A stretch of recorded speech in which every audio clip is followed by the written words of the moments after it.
Live from New Delhi, you're watching DD India Live, India's voice to the world. I'm Mark Lynn. Namaskar. Coming up in the next 30 minutes, India's Prime Minister Narendra Modi will attend the second Asia-Pacific Civil Aviation Ministers' Conference to proclaim the adoption of the Delhi Declaration, a visionary roadmap to elevate the region's aviation sector to new heights. In Kiev, US and UK diplomats offer aid, but no breakthrough on strikes into Russia. Blinken to discuss Ukraine support, military cooperation with Poland. And parts of Hanoi remain flooded as landslides hit northern Vietnam. And the US, heavy rains also batter Louisiana, and Hurricane Francine makes landfall.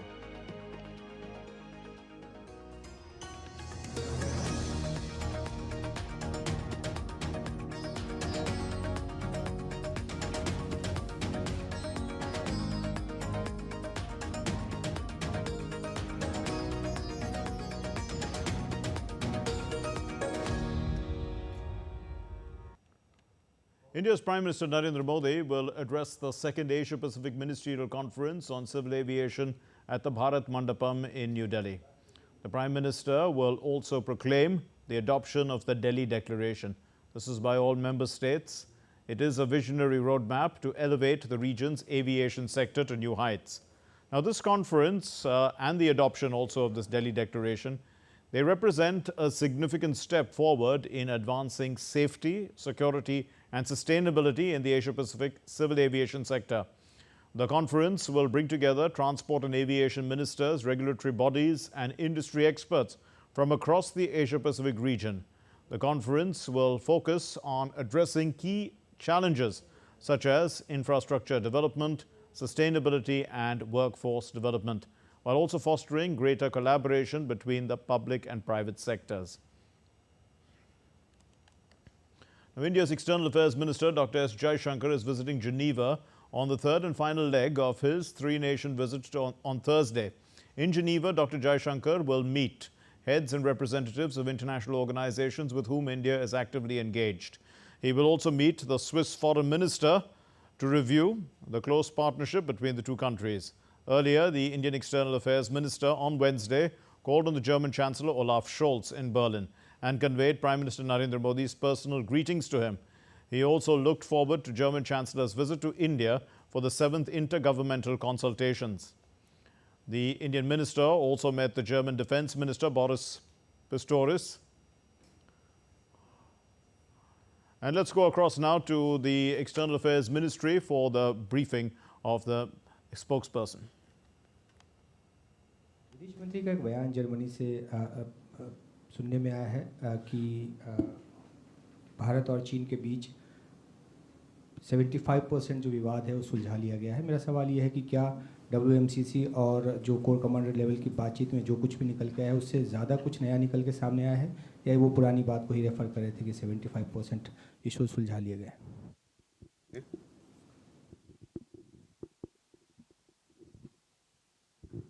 Brahma Prakash Dubey, news India से। मेरा सवाल ये है कि राहुल गांधी ने जिस तरह से चीन को लेकर कहा है कि चीन दिल्ली के क्षेत्रफल के बराबर जो है भारत की ज़मीन पर कब्जा किए हुए है लद्दाख को लेकर। राहुल गांधी सांसद हैं, विपक्ष के नेता हैं, तो विदेश मंत्रालय इसको लेकर क्या सोचता है, क्या बात रखना चाहता है? क्योंकि उन्होंने ये बात पूरी दुनिया को बताई है कि हमारे इतने एरिया पर कब्जा किए हुए चीन, क्या सही है? Thank you. Neeraj sir, Neeraj News18 India से। हमारा सवाल है, रूसी आर्मी में भर्ती भारतीयों को लेकर प्रधानमंत्री नरेंद्र मोदी के दौरे के दौरान इस मसले को भारत की तरफ से उठाया गया था। अब तक कितने लोगों की वापसी हुई है और कितने लोग अभी भी रूसी आर्मी में फंसे हुए हैं, और ये किन किन राज्यों से हैं?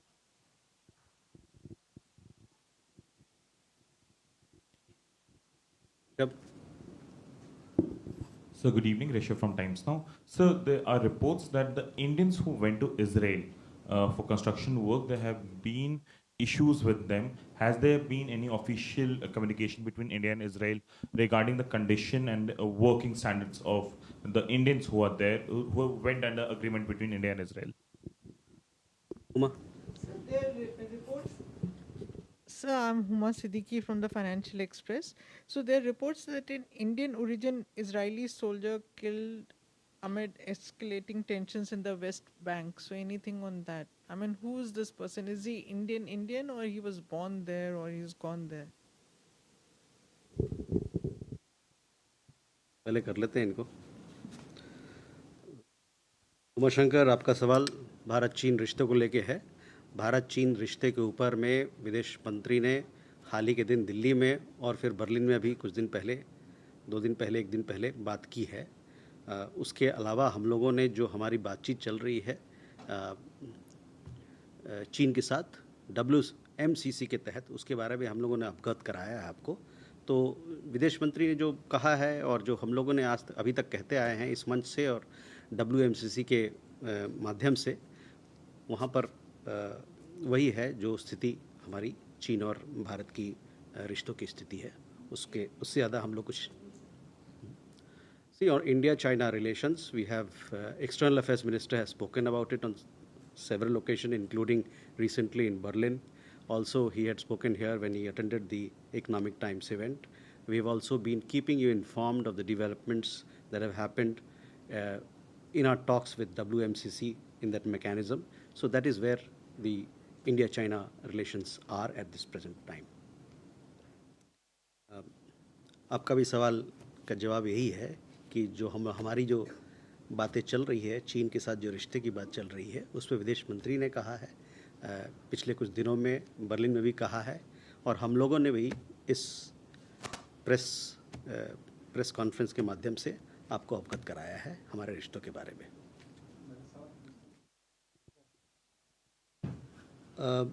नीरज,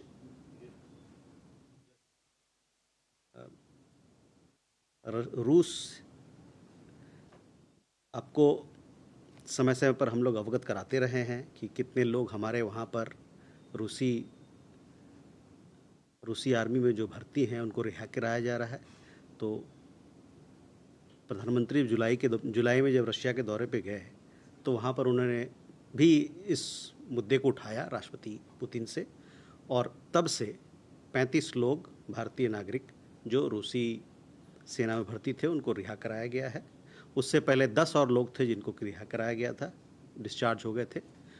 तो कुल मिलाकर 45 लोग जो हैं वो हमारे नागरिक, उनको रूसी फ़ौज से रिहा कर दिया गया है।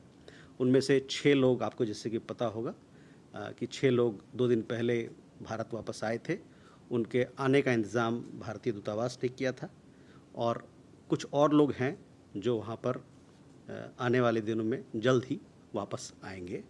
और जहाँ तक आपका सवाल था किन राज्यों से हैं, तो ये जो लोग हैं 45 लोग, वो अलग अलग राज्य से हैं। कोई उत्तर से है, कोई दक्षिण से है, अलग अलग राज्य से हैं। तो कुल मिलाकर 45 लोग को रिहा कर दिया गया, और हम लोग का मानना है कि 51 लोग और हैं जो कि वहाँ पर अभी रूसी सेना में हैं, जिनके डिस्चार्ज के लिए हम लोग लगातार रूसी सरकार से, रूसी अथॉरिटी से बातचीत हमारी चल रही है।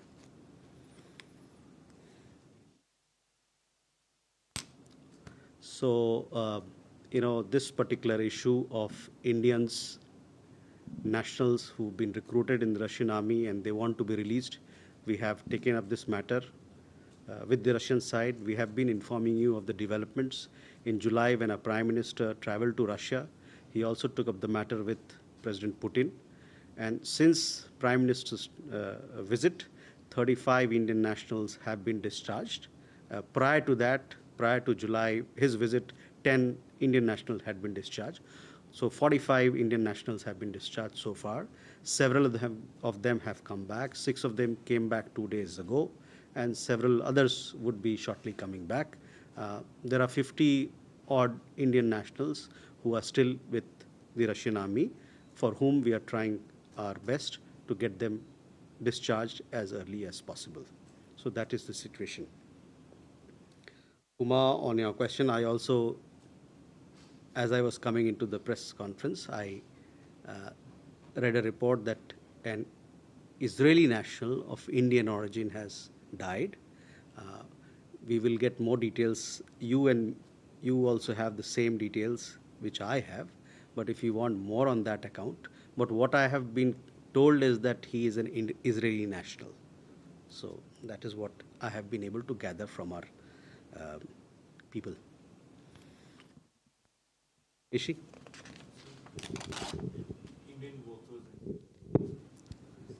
Oh, okay. Rishabh, your question regarding the Indian workers who've traveled, we've seen some reports which came out recently. Under the G2G agreement,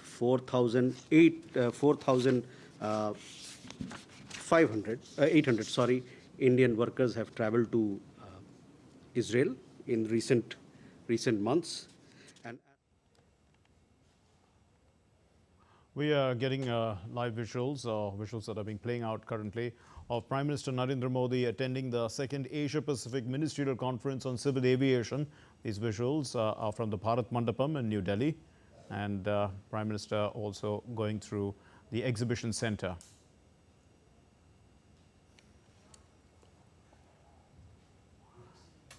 And the Prime Minister will later proclaim the adoption of the Delhi Declaration by all the member states of the Asia-Pacific Civil Aviation Association, the Conference on Civil Aviation.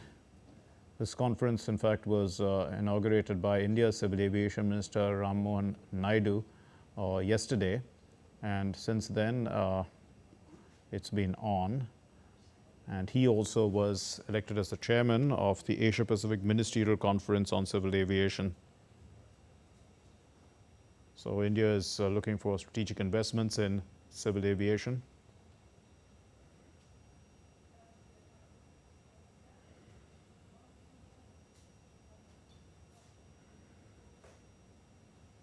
A very warm welcome to the second Asia-Pacific Ministerial Conference on Civil Aviation.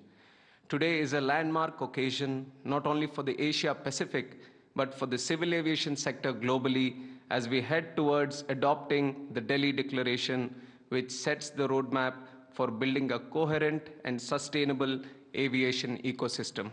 It is my honor and privilege to extend our deepest gratitude to the Honorable Prime Minister of India, whose esteemed presence today endorses India's commitment to collaborative and integrated civil aviation.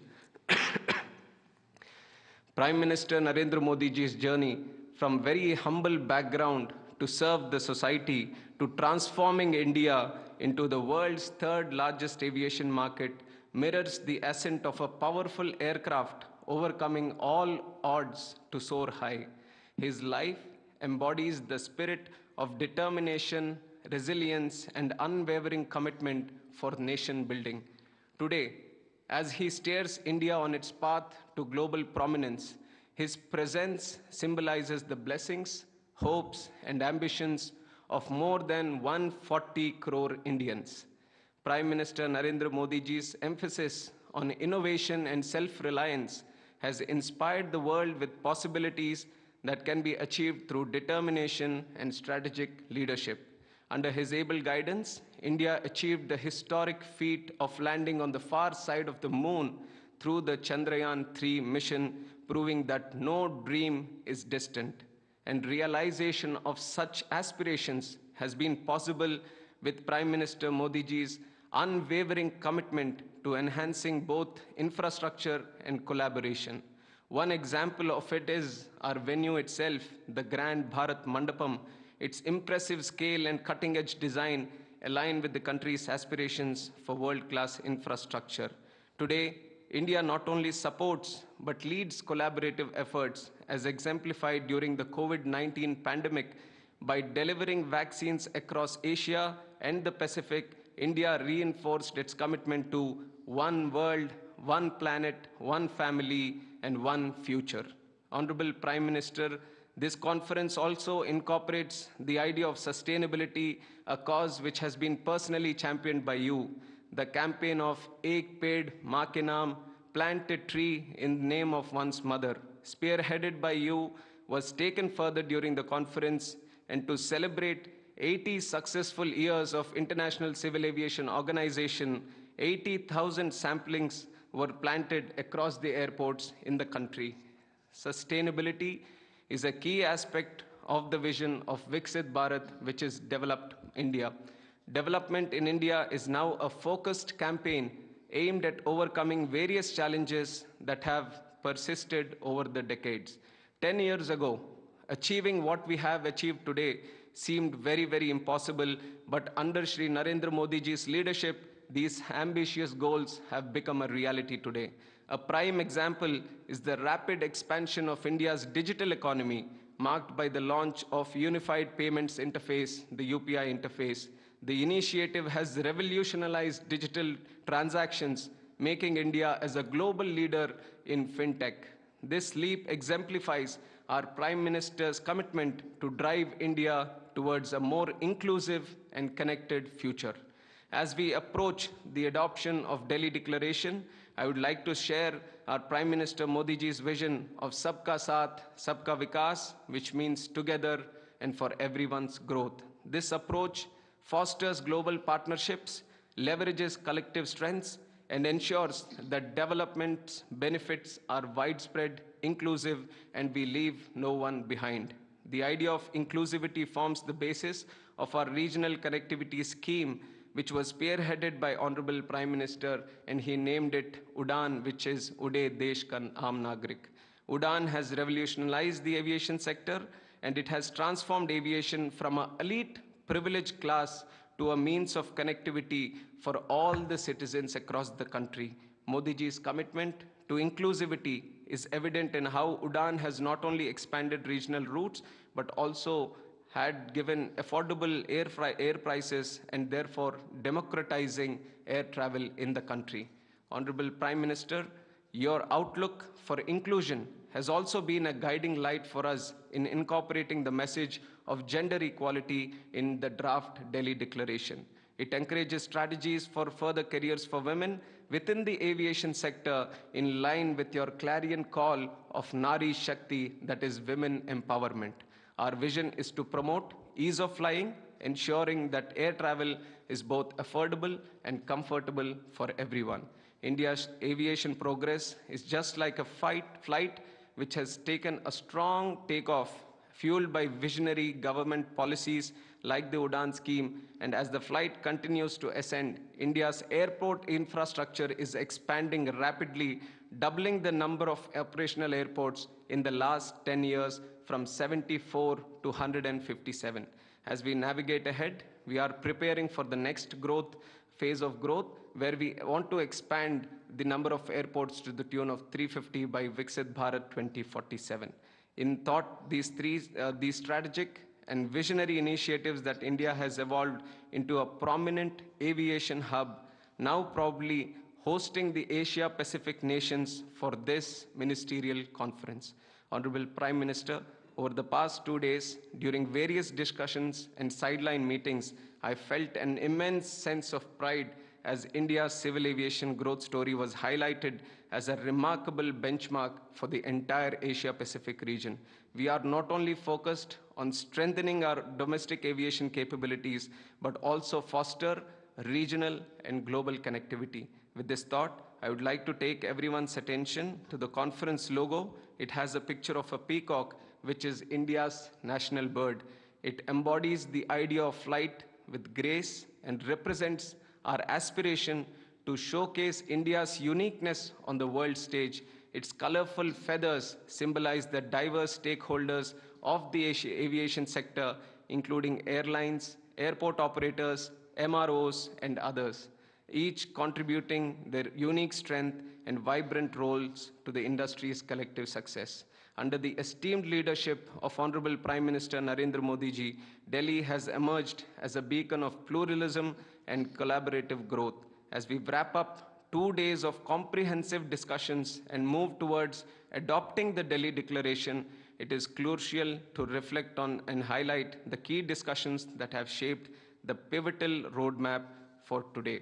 On September 11th, yesterday, the ministerial conference officially commenced here at the Bharat Mandapam, with the esteemed guests sharing their inputs to finalize the draft of Asia-Pacific Ministerial Declaration, which is the Delhi Declaration.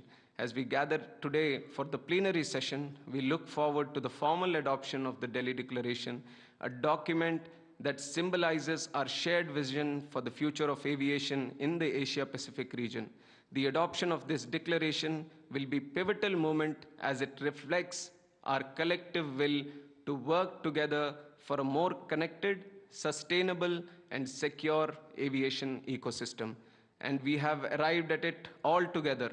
I would like to especially mention the valuable support extended by Conference Vice Chairman Mr. William Rogoibuli Gavoka, Deputy Prime Minister and Minister for Tourism and Civil Aviation of Fiji, and Mr. Salvatore, President of Council of ICAO, for helping us facilitate the event. And member delegates, I appreciate the opportunity to be the chairman of this prestigious conference, and I extend my heartfelt gratitude once again to all the support that you have given while the conference. The importance of this platform can very well be understood by the fact that Asia Pacific has emerged as one of the fastest growing aviation markets globally, with forecasts suggesting that it will be the largest aviation market by 2035, with over 3.5 billion passengers traveling annually. Honorable Prime Minister, sir, having you with us today is a profound honor that elevates the significance of this conference. Your presence is a testament to your unwavering commitment to the advancement of civil aviation, not just within India, but across Asia-Pacific region.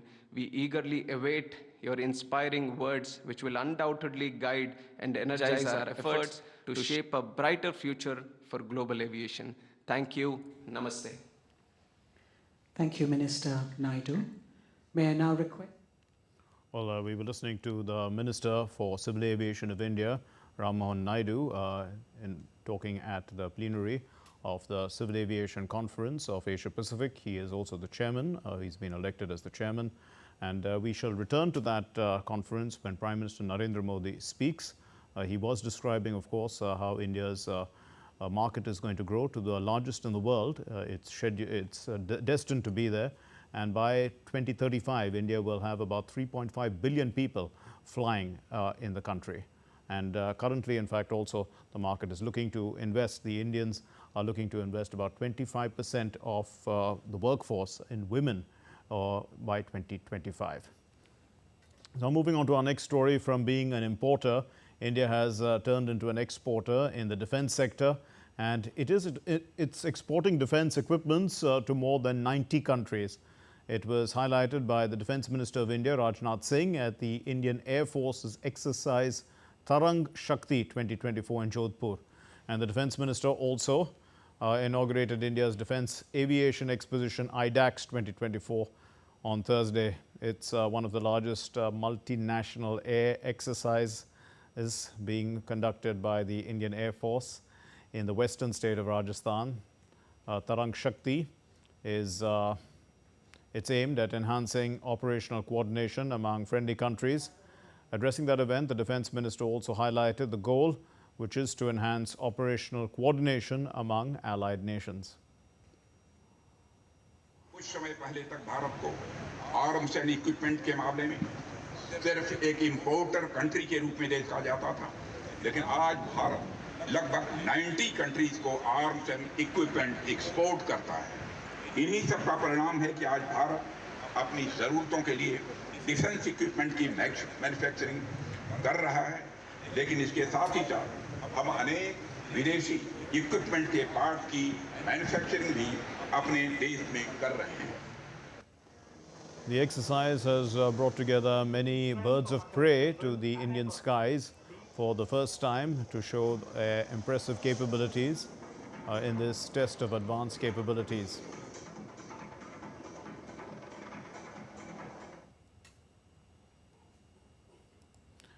And Prime Minister Narendra Modi, as we said earlier, had been at this exhibition of the second Asia-Pacific Ministerial Conference on Civil Aviation.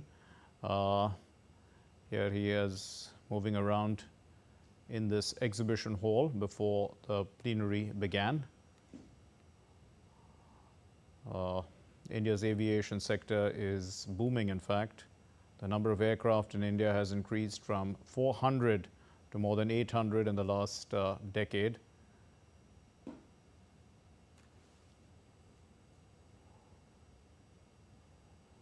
And in fact, airports too have also increased exponentially from 74 to 157 airports. And as Minister Naidu was talking, the scheme which is called UDAN, which stands for Uday Desh Ka Aam Nagrik, or the common man flying, is really the reason behind the increased connectivity and regional connectivity in the number of airports increasing from 74 to 157. A lot of remote areas have been integrated into the aviation network as well as a result of that.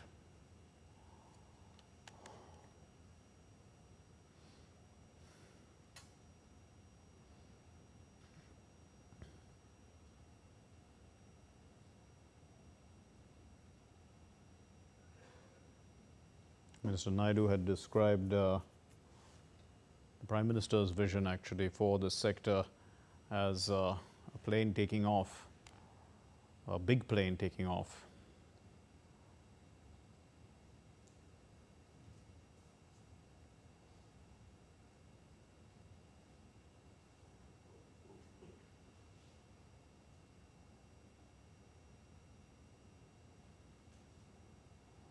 That is Digi Yatra, which is also a means to try and reduce the time for passengers who are logged into that particular portal or app, which provides you with easy access into the airport, because much of the clearances would be done online. Verification methods, streamlining things using technology, because the large number of Indians who will be flying, the airports would be flooded with people, and to increase the speed of movement of passengers, Digi Yatra is one of the solutions.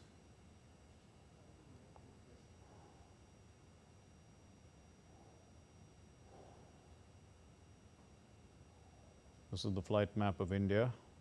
The number of flights, as we did say, from 400 to 800 aircraft now have started flying in the Indian airspace.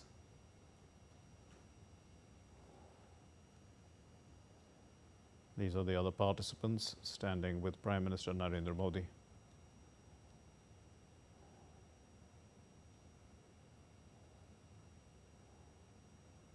Also looking at the drone policy, India has now opened this space up, and drones have been successful in many respects, in especially delivering things to remote areas which are inaccessible.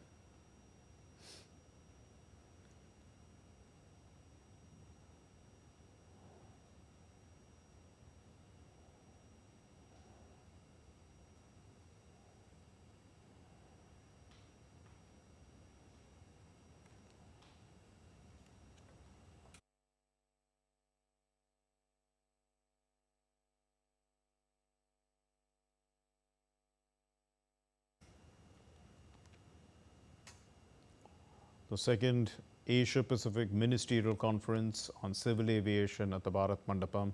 Prime Minister Narendra Modi attending that event, and we are awaiting the proclamation of the adoption of what's called the Delhi Declaration by all the member states. And that's going to provide a vision actually for the region's aviation sector, in which India, of course, is playing a huge role. India is already the third largest aviation market in the world, and soon the speed with which India is growing, it will attain a higher position rapidly.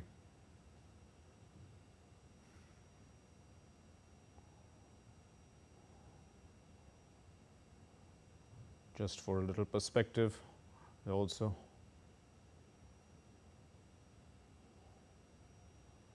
We have our correspondent Akshay Dongre also, who's at this event. Akshay, you can fill us in with some of the details, put into perspective for us how important this sector is, or this civil aviation, and how it is growing as far as India is concerned. The civil aviation sector in India. Now, naturally, the world realizes, especially the aviation sector, that India, being home to the largest population on earth, the largest country as far as population is concerned, and a country that is rapidly growing. It's not just the economic growth, but also the social growth. People are getting out of their home, people are traveling abroad, people are domestically traveling, and are now switching to more convenient, more comfortable options like air travel, and are spending more. So that has led to a massive boom in the civil aviation sector in the last few years, especially after COVID crisis. We have seen that it did not take a lot of time for the number of flyers to cross the pre-pandemic era. And that is what the world is seeing right now, that how rapidly the government is focusing on expanding the aviation sector. We are seeing new airports being built, new airlines entering into the Indian market, the airlines offering competitive price. People are opting civil aviation. In fact, people are opting for flying rather than traveling through bus or train that are more time-taking options. And people have been choosing, have started to increase traveling via planes and taking flights, not just abroad, but also when it comes to domestic traveling as well. So that has led to a massive boost in the aviation sector. So there are a lot of global civil aviation companies that are eyeing India as a potential market for their personal growth as well. And that is why the world has been focusing on how India's civil aviation sector is growing. So there are a lot of aspects to it, be it security, comfort, the pricing, the level of comfort provided at the airports. So it's a huge economy in its own that is being tapped by limited industry partners here in India right now, and there is a lot of scope for growth. Right. And that is why India becomes a very attractive market for the global aviation industry. And with India hosting the Asia Pacific Ministerial Conference, and this is the second Asia Pacific Ministerial Conference on civil aviation. First was held in Beijing. So taking the metal from there, India is now hosting it. Prime Minister Narendra Modi himself is present at Bharat Mandapam, where civil aviation ministers from various countries of Asia Pacific in particular are also attending. Right. So that has made this conference quite important, especially for the civil aviation industry around the world. Okay, we'll leave it there. Thank you very much, Akshay Dongre, for putting that into context for us. Now, the second edition of the International Conference on Green Hydrogen is also underway in the capital of India, which is New Delhi. And they are discussing the recent advances in upcoming technologies across the entire green hydrogen value chain. That forum is going to provide an opportunity to discuss the evolving green hydrogen landscape and also network with global scientific community and industry. And through the National Green Hydrogen Mission announced last year, India expects to position itself as a hub of green hydrogen and its derivatives. Since the inaugural edition, the Indian Green Hydrogen Mission has achieved significant progress, and with a target of establishing, in fact, 5 million tons of annual green hydrogen production capacity by 2030, India's Green Hydrogen Mission represents a significant step towards realizing India's ambitions in the hydrogen economy. The opening ceremony of the 47th World Skills Competition was held on Tuesday at the LDLC Arena near the city of Lyon, which is in France, marking the official beginning of the event. The Minister of State for the Ministry of Skill Development and Entrepreneurship, Jayant Chaudhary, graced the occasion. He was there at the opening ceremony. India proudly stands as the fourth largest delegation at this event, with over 13,000 attendees from across the world. Team India has made a remarkable impression at the World Skills 2024 competition, standing out with distinct ceremonial attire, and also showcased India's rich cultural heritage, exquisite craftsmanship, and also sartorial elegance. So what's happened is that the competitors with they're going to be competing in skills like 3D digital game art, additive manufacturing, auto body repair, and such kinds of activities. The World Skills 2024 competition is often referred to as the Olympics of Skills, and it's going to conclude on the 15th of this month. It's a platform, as we were talking about, not just for competition, but also for sharing knowledge, learning from one another, and fostering unity. Well, the fifth edition of the exercise Al-Najah 2024 between India and Oman is also taking place at the Rakboot Training Arena in Salalah, which is in Oman. That's in fact going to start from the 13th to the 27th of September 2024. It's themed Together to hold peace for a better tomorrow. And this exercise aims to strengthen the joint military capability of both the countries in executing counter-terrorism operations under the UN Charter.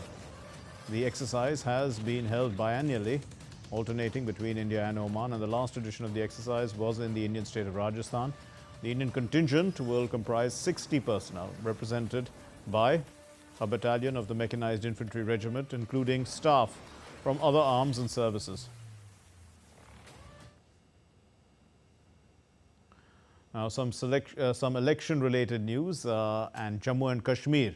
On Thursday is the last date for filing of the nominations for the third phase of the assembly elections there, and the Union Territory is voting for 90-member assembly in 3 phases. The first phase of voting is scheduled for the 18th of this month, and the other 2 rounds are going to be held on the 25th of this month and the third one on the 1st of October. The votes are going to be counted on the 8th of October. And this election is the first in over a decade. It's expected to witness a multi-cornered contest. The campaign has gained momentum ahead of these elections. The BJP candidate Chaudhry Zulfikar Ali campaigned in the remote Pir Panjal Ranges hilly areas on Thursday for the Budhal Assembly constituency seat. India's Minister Jitendra Singh praised his party's manifesto for the upcoming elections, describing it as inclusive. The Bharatiya Janata Party, the BJP, and the People's Democratic Party are the 2 other major players. The National Conference and the Congress are fighting the elections in an alliance. And ahead of these assembly elections in the Union Territory of Jammu and Kashmir, various voters' awareness programs are also being organized in Poonch district by the Systematic Voters Education and Electoral Participation Team. That's called SWEEP actually, and this SWEEP team has been diligently working for the past few days to raise awareness about the importance of electoral participation and to empower citizens with the knowledge of voting and to exercise their rights as voters. The Indian Embassy in Bahrain unveiled new displays showcasing Punjab's tourism attractions and One District, One Product scheme in a vibrant ceremony this week. And the event marks Punjab as the 6th state to be featured in the embassy's ongoing Focus State Union Territory initiative. Colorful walls in the Consular Hall highlight Punjab's rich cultural heritage and diverse products. This month-long promotion aims to raise awareness about Punjab's cultural and economic significance. Local Punjabi community members attended the inauguration with the women-led organization Punjabi Virsa playing a key role. The One District, One Product scheme also, it aims to promote at least one signature product from each Indian district. The Ambassador of India to Bahrain, Vinod Jacob, briefed the gathering on the Dekho Apna Desh campaign, which is an initiative to develop world-class tourist destinations based on diaspora recommendations.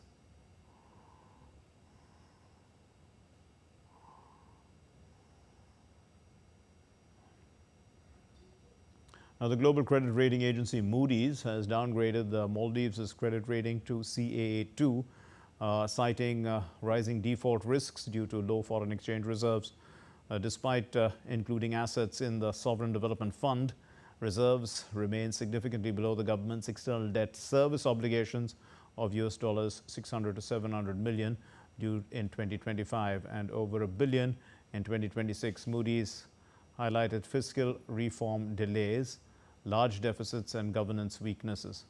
Now, last July, Moody's had maintained the Maldives' rating at CAA1, but the worsening debt situation has led to this downgrade, with usable reserves now standing at just US$ 61 million. That's enough only for a month of imports for that country. Now, SpaceX Polaris Dawn crew conducts its first private spacewalk. In fact, these visuals are coming in as we speak. It's a multi-day orbital expedition carrying 4-member civilian crew, and this is the first spacewalk, in fact, by non-professional astronauts.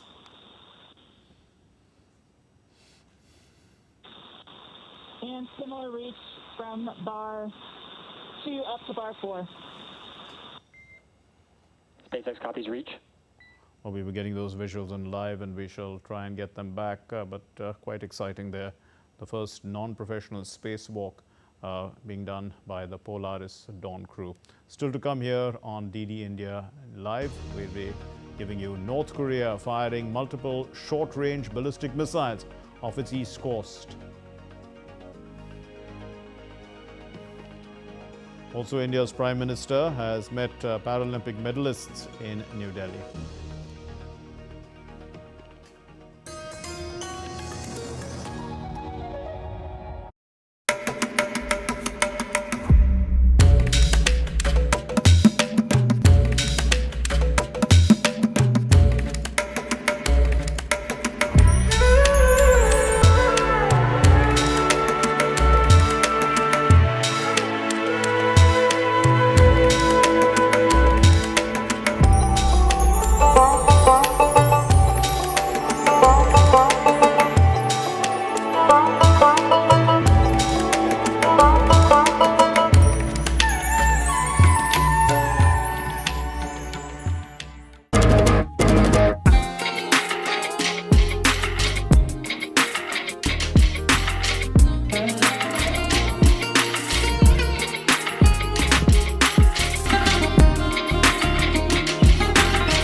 You're watching DD India Live. I'm Mark Lynn, and news now, news updates from the Asia Pacific.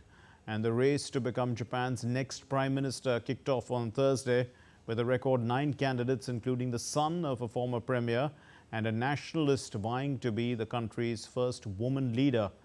Well, whoever wins the Liberal Democratic Party leadership contest on September 27 will succeed Prime Minister Fumio Kishida, whose 3-year term was tarnished by scandals while voters struggled with inflation.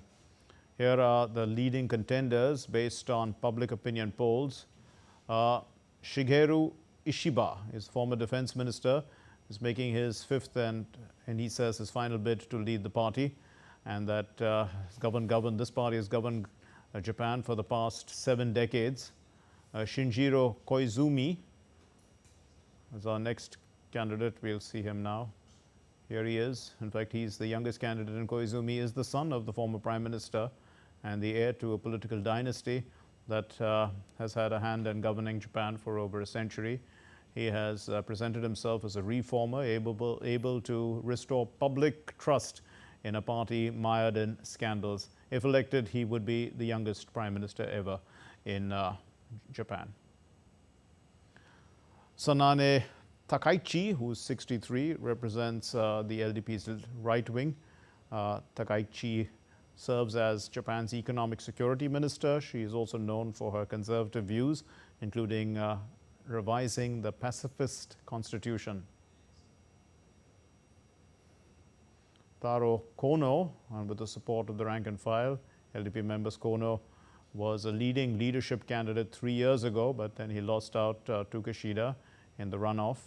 And he has drawn attention for suggesting that Japan deploy nuclear-powered submarines to guard maritime choke points in the waters around the country. Yoko Kamikawa, Japan's foreign minister currently, she's also in the running. So 2 women contenders, which is good, probably good news for Japan. North Korea fired multiple short-range ballistic missiles off the east coast on Thursday. Seoul's Joint Chief of Staff said that it had detected multiple short-range ballistic missiles launched into the East Sea, also known as the Sea of Japan. Japan's Coast Guard said the missiles appeared to have landed outside Japan's exclusive economic zone, and there had been no reports of damage. It's the first such launch by North Korea in more than 2 months. North Korea last fired a missile in July, but has been sending balloons carrying trash across the border into the south over the last few days. The Japanese government has strongly condemned North Korea after Pyongyang fired multiple short-range ballistic missiles. Speaking at a regular news conference, the Japanese cabinet secretary, the chief cabinet secretary, said that North Korea's development of nuclear missiles is a threat to the peace and security of the country. North Korea's development of nuclear missiles is a threat to the peace and security of our country and the international community, and it is absolutely unacceptable. Regarding this launch, we have made a solemn protest through diplomatic channels in Beijing, and we strongly condemned it. In an update, the latest now from the Ukraine-Russia war, the Russian forces attacked energy facilities and civilian infrastructure in Ukraine's northeastern town of Konotop overnight. These are what officials in Sumy have said. According to that statement, the attack injured at least 13 people. On the other hand, Ukraine's Air Force said on Thursday that they had shot down 44 of 64 drones launched by Russia overnight. According to that statement posted on Telegram, Russian forces also deployed 5 missiles. The U.S. Secretary of State Anthony Blinken announced more than $700 million in aid to Ukraine during a visit to Kiev at a critical juncture in Ukraine's struggle against Russia. At a news conference with Ukrainian Foreign Minister Andrei Sybiha and the British Foreign Secretary David Lammy, Blinken unveiled new support but no breakthrough on the long-range strikes into Russia. Lammy said Britain would also provide a further $781 million of support for Ukraine.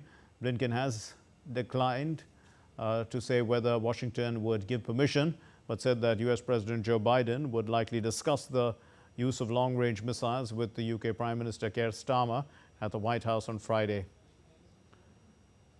Blinken and Lammy met President Zelensky, who has repeatedly called for allies to loosen limits on the use of Western-supplied weapons and long-range missiles to limit Moscow's ability to launch attacks.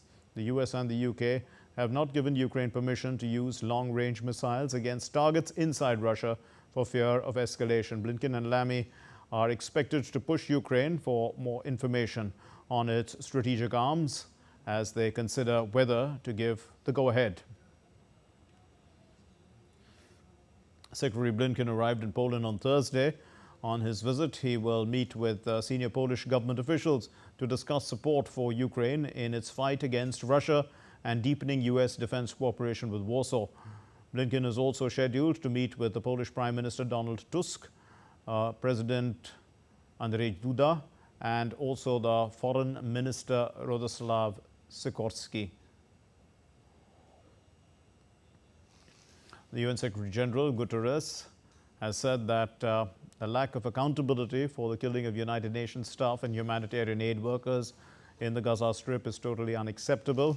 The Israeli military says that it takes steps to reduce the risk of harm to civilians and that at least a third of the Palestinian fatalities in Gaza are terrorists.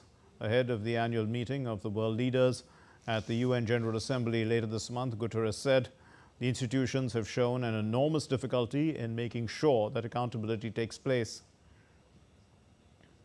In the case of Gaza, let's be clear, we must condemn firmly what was the horrible terror attacks that Hamas has produced. But then afterwards, we have witnessed a series of military interventions by Israel in Gaza. The Hamas also committed several violations of international humanitarian law, and there is the absolutely horrendous question of the hostages. But it is clear that what's happening in Gaza is totally unacceptable.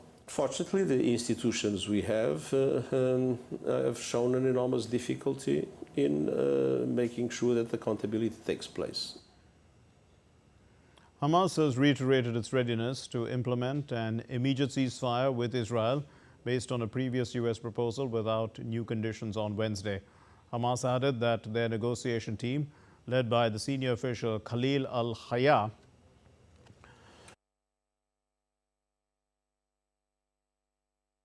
met mediators on Wednesday, including Qatar's Prime Minister Sheikh Mohammed bin Abdul Rahman Al Thani and Egypt's intelligence chief Abbas Khalil in Doha to discuss the latest developments in Gaza.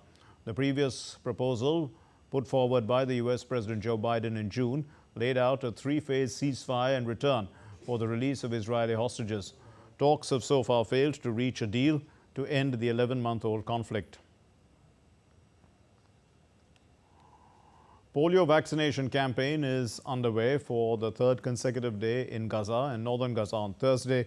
The northern areas of the Gaza Strip have witnessed a good turnout for families bringing their children for vaccinations during the ongoing campaign in the northern part of the Strip. This is the second day, as we said. Hundreds of thousands of children have been vaccinated against polio, which re-emerged in the Gaza Strip after 25 years. That's tragic. And the emergency vaccination program was made possible because of a pause in the fighting, and that was agreed to by Israel. The final round of the first dose of polio vaccinations is set to wrap up this week.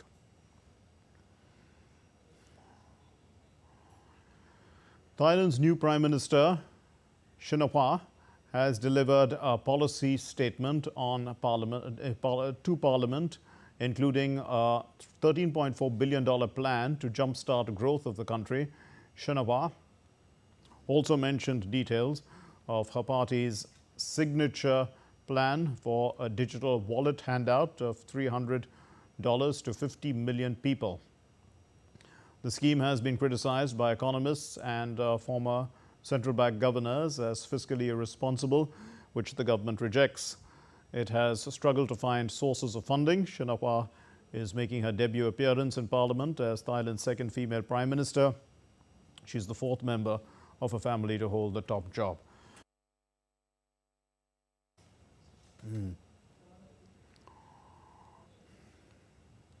In Pakistan, the High Court of Islamabad has fixed the hearing of the Pakistan former Prime Minister Imran Khan's petition seeking to stop his potential handover to the military for a trial in connection with the May 9 riots cases.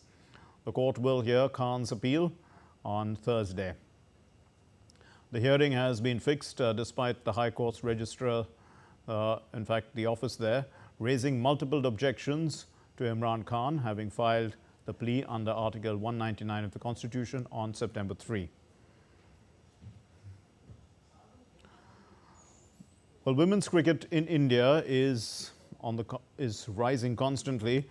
Now, in an endeavour to uplift the status of women's cricket in the international space, the ICC has unveiled affordable match tickets for the upcoming Women's T20 World Cup 2024. On the same day, the ACC President, Jay Shah, the ICC President, has in fact announced the inaugural edition of the Women's Under-19 T20 Asia Cup. Let's look at this. Women's cricket in India is on a constant rise, which is now witnessing a revolution. From encouraging players to showcase their talent at a global level to inviting more number of spectators inside the stadium, there is a 360-degree approach to enlarge the horizon of women's cricket in India. In continuous endeavour to uplift the status of women's cricket in international landscape and ahead of the upcoming Women's T20 World Cup, the ICC has unveiled affordable match tickets starting at only 5 dirhams with free entry for those under 18. This initiative aims at creating a lasting legacy for the tournament being hosted in the UAE. To mark the announcement, ICC also released a video of a spectacular laser show on the tournament at the iconic Burj Khalifa. The tournament will feature 20 league matches held across Dubai and Sharjah, starting with Bangladesh taking on Scotland. On the other hand, Asian Cricket Council's president Jay Shah launched the first edition of Women's Under-19 T20 Asia Cup. The tournament is all set to act as a preparatory event ahead of the Under-19 World Cups and will be held biennially. In an official statement, ACC President Jay Shah said, and I quote him, "Today marks a pivotal moment for cricket in Asia. The introduction of Women's Asia Cup is a monumental achievement, providing a much-needed platform for young women cricketers to develop their skills and showcase their talent. This initiative strengthens the future of women's cricket in Asia, and we are proud of the lasting impact these decisions will have not only within our member nations but across the global cricketing community." Unquote. With increasing support from the BCCI, improved infrastructure and growing interest among the youth, the sport is set to reach new heights. The commitment was reiterated by Jay Shah on being elected as the new ICC chief when he said that there is a sharp focus on women's cricket and its rise. Introduction of equal fee for both men and women, Women's Premier League and now Asia Cup are testimonies to India's growing prowess in women's cricket. Deepika Mehta's report for DD India. Well, that's all we have in this edition of DD India Live. Let's know your thoughts on the news of the day. For those of you on the go, get the latest updates from India and across the world on the DD India mobile app. Download it on your screens now by scanning the QR code. We'll be back with more news as it breaks here on DD India. I'm Mark Lynn from all of us here in Delhi. Thanks very much for watching DD India Live. Namaskar.